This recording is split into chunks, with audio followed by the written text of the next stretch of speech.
Welcome to Trendy Flix, your ultimate destination for the latest in movies, TV shows, and streaming trends. Subscribe now and stay ahead of the entertainment curve. Knicks notes how Karl-Anthony Towns fared in preseason opener, why Minnesota made the trade. Karl-Anthony Towns has said all the right things during his first few days as a Knick. He's talked about daily improvement, discipline, winning habits.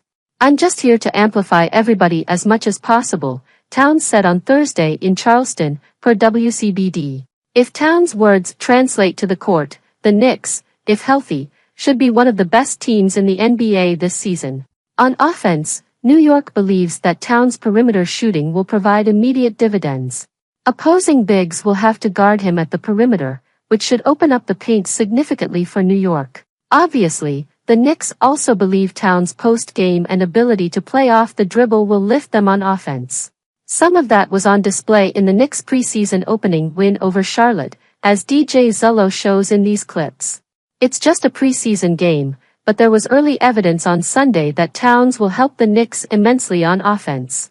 Speaking of early evidence, Donte DiVincenzo looked good in his Timberwolves debut.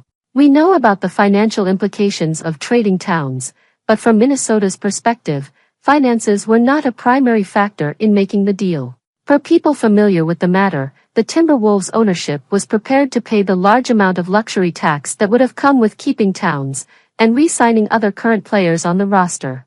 While the ownership situation is in flux, Glenn Taylor and the group remain willing to pay a large amount of tax to contend for a title, for people familiar with the matter. Those people say the Towns trade was a basketball move first and foremost, and that the Timberwolves feel they improved on the court because of the deal. If DiVincenzo can replicate his play from 2023 to 24 and Julius Randle can replicate his play from January 2024, the Timberwolves will be a tough out in the Western Conference.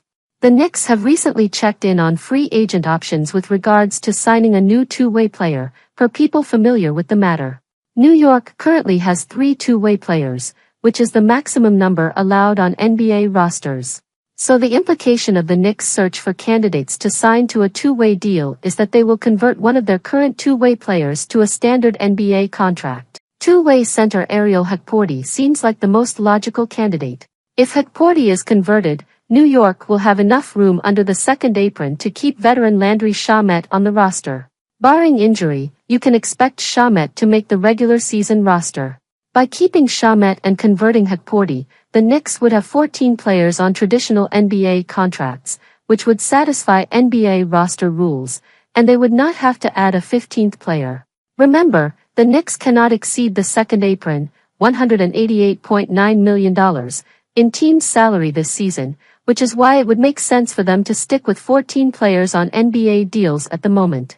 That's one reason why there was no pathway for Marcus Morris Sr. to make the regular season roster after the Towns trade.